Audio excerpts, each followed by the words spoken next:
नमस्कार। आज हम लोग देखेंगे agriculture optional paper civil service mains examination 2019 के।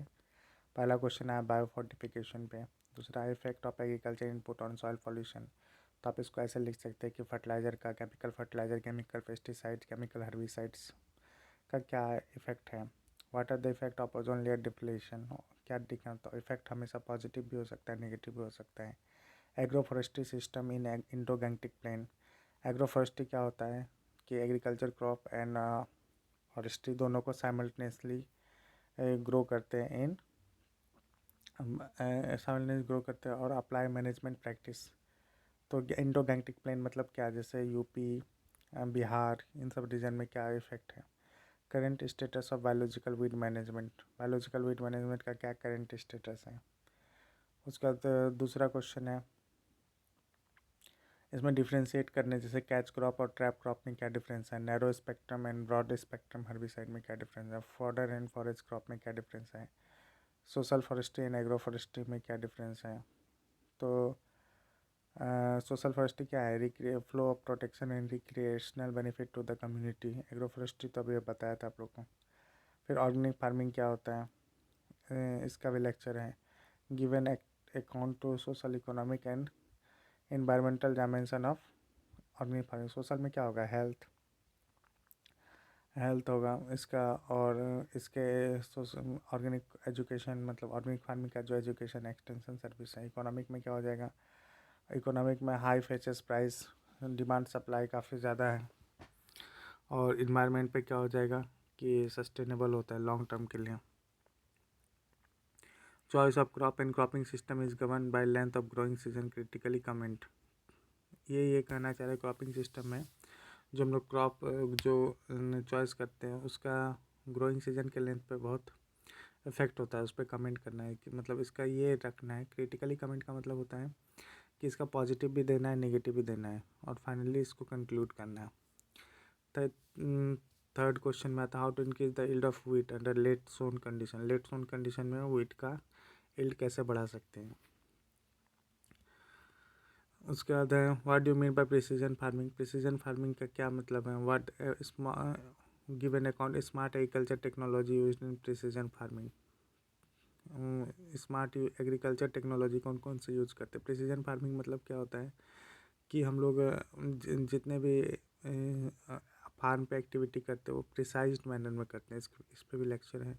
तो ये दूसरा पार्ट ये कर रहा है कि कैसे मतलब क्या कर सकते हैं। जैसे जीपीएस है, रडार है, आपके पास आर्टिफिशियल इंटेलिजेंस है, ड्रोन है, कैमरा है, ये सारी चीज़ों का क्या क्या हम लोग यूज़ कर सकते हैं। इस पे एक ये है कि आपका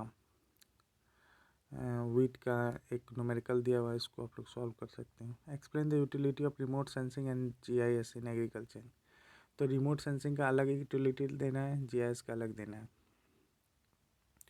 describe the ratoon sugarcane management practice for enhancing cane yield and quality. Ratoon sugarcane management practice कैसे करते हैं, उससे केन यील्ड कैसे बढ़ेगा, क्वालिटी में क्या इंप्रूवमेंट आएगा। Effect of climate change on crop production. तो ज़्यादातर हमेशा क्या होता है, नेगेटिव होता है, लेकिन कुछ पॉजिटिव इफेक्ट भी है। तो आप हमें जब भी इफेक्ट दे तो दोनों दे, पॉजिटिव भी नेगेटिव भी। नेगेटिव इसमें ज़्यादा दीजिए, पॉजिटिव 2 पॉइंट या 3 पॉइंट दीजिए, तो नेगेटिव ज़्यादा 5 या 6 पॉइंट तक दे सकते हैं। फिफ्थ क्वेश्चन में है सेक्शन बी में, ये फिफ्थ में है कि leaf colour chart and is use in nitrogen management in rice crop. Rice crop में लीफ कलर चार्ट का क्या रोल है, कैसे नाइट्रोजन मैनेजमेंट करते हैं। Agronomic manipulation for preventing soil erosion. वही सॉइल इरोजन को रोकने के लिए कौन सा एग्रोनॉमिक मैनिपुलेशन करते हैं। सॉइल हेल्थ कार्ड काफ़ी न्यूज़ में रहा था उस time. Bio drainage and it's limitation. Bio drainage का क्या लिमिटेशन है। ई नाम एंड इट्स एडवांटेज। ई नाम जो स्टार्ट हुआ था एग्रीकल्चर मार्केट के रिलेटेड, क्या एडवांटेज हो सकते हैं। Describe contract farming in India और उसका relevance in present scenario. Contract farming का क्या है उसका प्रेजेंट, चूँकि इसी साल model contract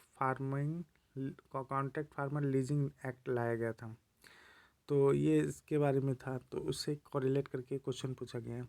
differentiate between saline and sodic soil. Saline का अलग लिखिए, सॉडिक का उसका क्या एग्रो टेक्निक का मैनेजमेंट का। What do mean by carbon sequestration. और give the role of cropping system for improving carbon से क्या रोल हो क्रॉपिंग सिस्टम के कार्बन सिक्वेस्ट्रेशन हो। उसके बाद है agronomic measure for watershed management. What are the present status of pulse production in India. क्या क्या कॉन्स्टेंट है, क्या स्ट्रेटजी होना चाहिए, पल्स प्रोडक्शन का क्या रोल है, मतलब स्टेटस मतलब अभी क्या प्रोडक्शन है और उसको क्या क्या कमियां हैं उसके बारे में लिखना है। ठीक है। Give the contribution of self help group to rural livelihood security. Self help group का क्या रोल है रूरल लाइवलीहुड में। तो सेल्फ हेल्प ग्रुप का जैसे एग्जांपल दीजिए, बहुत सारे नाबार्ड से एसएचजी, नाबार्ड लिंकेज ग्रुप हैं और कुदुम्बश्री भी है। तो ये सारी चीज़ें हैं एग्जांपल में दे सकते। What is the reason, Kudumbashree Kerala का है। What is the reason for low availability of phosphorus nutrient, क्या कारण है लो अवेबिलिटी ऑफ फास्फोरस न्यूट्रिएंट का। क्या एग्रोनॉमिक प्रैक्टिस होना चाहिए कि फास्फोरस यूज एफिशिएंसी ज़्यादा हो जाए।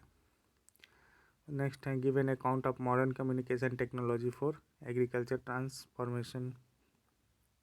कौन कौन से टेक्नोलॉजी हैं एग्रीकल्चर ट्रांसफॉर्मेशन, जैसे मॉडर्न कम्युनिकेशन जैसे मोबाइल आ गया, फिर क्या हो गया जीपीएस है, रडार है, आपके पास ड्रोन कैमरा है, ब्लॉकचेन टेक्नोलॉजी का मार्केटिंग है। तो what are the component of drip irrigation, क्या क्या कंपोनेंट है ड्रिप इरिगेशन सिस्टम के, क्या बेनिफिट है ड्रिप इरिगेशन के, तो आप जानते हैं लिख देंगे। Thank you so much. आप क्वेश्चन के आंसर लिखा कीजिए, मतलब एक दो क्वेश्चन ही लिखिए, कोई ज़रूरी नहीं कि पूरा पेपर, लेकिन क्वेश्चन के आंसर लिखा कीजिए, ये आपको काफ़ी हेल्प करेंगे।